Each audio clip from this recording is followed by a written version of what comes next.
Stop.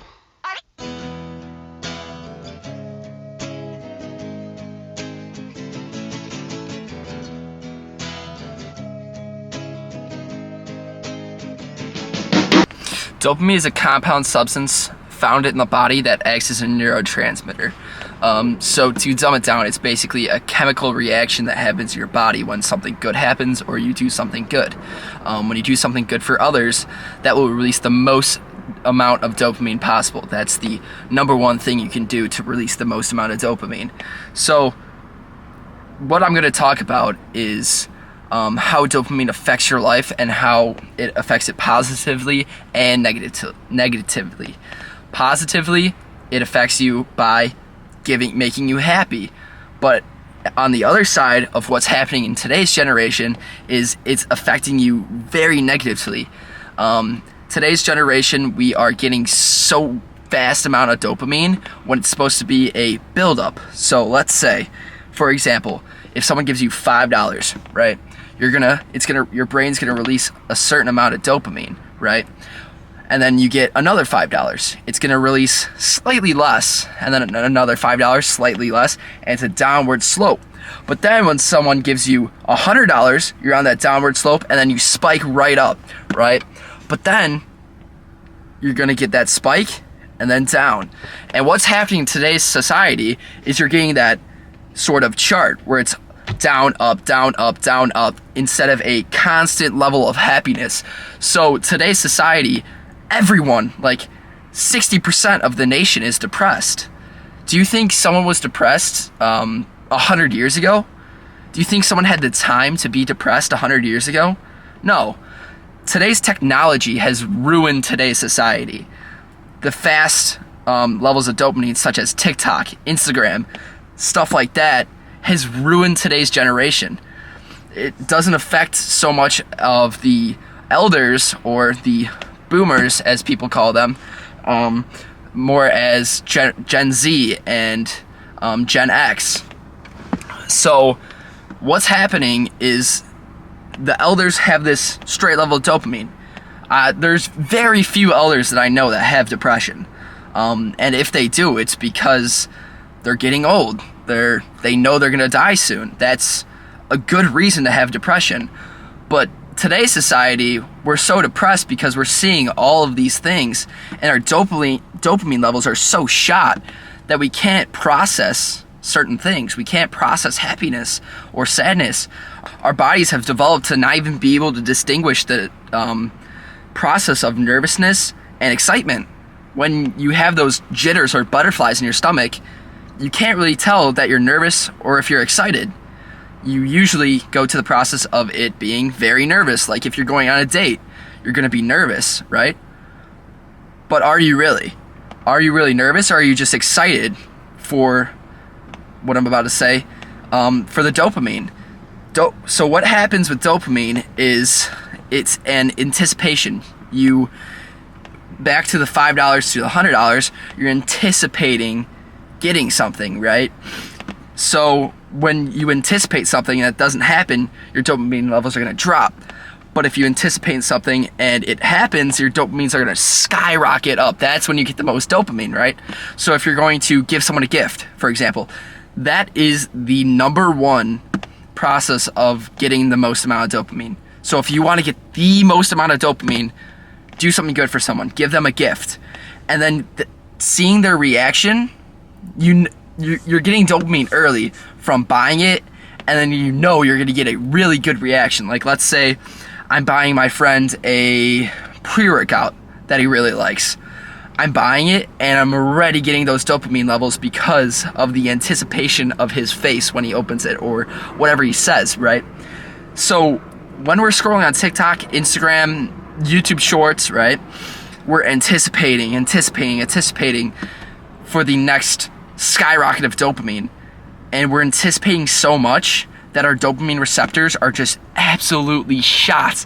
Like today's society, no one has the level of testosterone, which leads to dopamine, but no one has the level of dopamine they had 150 years ago, maybe. So my call to action is to take a month, take a week, maybe even a day, and just don't go on your phone. Wake up, take a cold shower, and just live your life. Go out in nature. So now I'm going to talk about 3 levels of positive dopamine and 3 levels of negative ways of getting dopamine. First, I'll go with the positives. Number 1, giving a gift to someone. Giving a gift to someone is the number 1 thing you could do to get the most amount of dopamine. Number 2, taking a cold shower. Cold showers put the body in shock and it wakes it up. It releases a ton of dopamine and it's just a perfect way to start your morning. Number 3, taking caffeine. Now, taking caffeine doesn't directly result into giving you dopamine, but what it does is it opens up your dopamine receptors, so it opens up to more dopamine to come in. For example, when I wake up, I'll have a protein shake with a shot of espresso, which will give me some caffeine, maybe 40, 60 milligrams of caffeine, right? So then I take that caffeine, and then I'll wait about 30 minutes to an hour, and I'll take a cold shower. So my dopamine receptors are fully expanded, fully open, and then I do the number 2 biggest dopamine releasers, and it times it by like 2, like 100%, right? So because of the caffeine, because my dopamine receptors are open to more dopamine. So what I do to open up my morning basically is just overload in good dopamine, because these are the 3 positives. Now I'm going to talk about the 3 negatives of dopamine. The number one negative of dopamine is FAP, or sexual intake. For the past year, I've neglected all of that. I haven't put myself into that atmosphere. But when you do it, when you do FAP, it's the worst thing you can do as, number 1, a Catholic, and number 2, as a gym goer, or even if you want to progress in something, try no FAP. It is the best thing you can ever do in your life to increase your happiness. I think the number 1 reason to depression is FAP. Number 2 of the worst ways to get dopamine is to engage in drugs. Drugs will give you an extreme shot of dopamine. Like, for example, let's do heroin, right? That first time you take heroin, you're going to be up here on the levels of dopamine. You're going to be so on the moon that you're going to want to do it again. And that's the addiction to dopamine. You're going to do it the first time, have this insane dopamine, and it's just going to drop off every time you do it, and you're chasing that peak, and that's just a self-harm, basically. That is the worst thing you can do, in my opinion, next to FAP. The third thing of worst things you could do to get dopamine is drinking.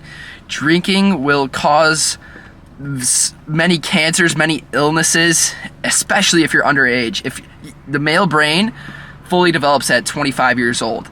So if you're not fully developed, you are, number 1, affecting your hormones, and number 2, your brain and how your brain aligns.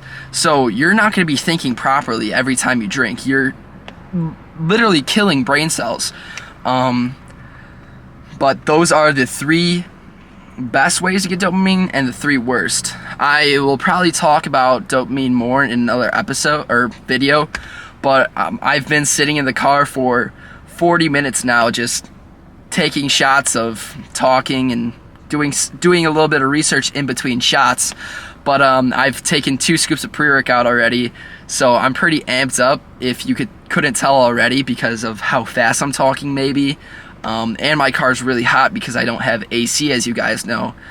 David's in the gym right now, so we're probably going to do a little gym session. He has back biceps, I have arms and shoulders, so we're going to go in there now and have a really good workout.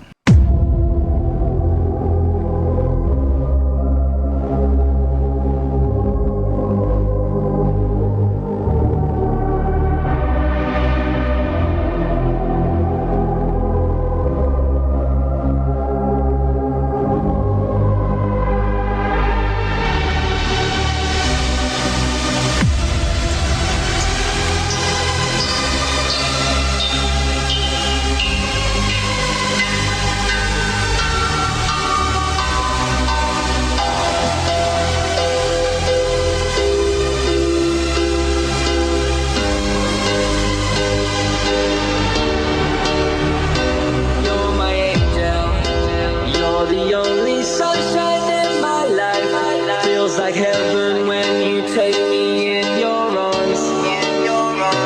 You're my angel. You're the only sunshine in my life. Feels like heaven when you take me in your arms. In your arms.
So overall, the workout was pretty average, not gonna lie, because of the fact that I was with a person that we were recording. You know, every time I record and I'm with someone, we're more focused on the filming rather than the actual workout. So I kind of count these as a rest day, but I also count it as a workout. So like, I'm not gonna hit arms tomorrow, I'm going to hit legs. There's David leaving right now. But as I was saying, I'm going to hit legs rather than arms because I technically already hit arms, but did I really hit arms? Because it wasn't a good workout in general. We didn't really pose at the end either because of the fact we didn't have a pump. I forgot my honey. I didn't eat before the gym. Just all these circumstances that I didn't do because, I don't know, I was maybe tired today, a little tired than usual, but really no excuse. But I did like that I had the motivation to actually talk at the beginning of the video about something I'm interested in and also give you guys some information to better your life. So I hope that in the beginning was inspirational or informational. I hope if you didn't like it, you could just skip to the workout part. I hope I got enough footage. I think I did. I'm going to do some edits of that. Probably won't post this for a day or two because I have a lot of studying and schoolwork to do, and it's already 5:30 right now. So I'm going to leave it at that. Thank you guys for watching. As always, see ya.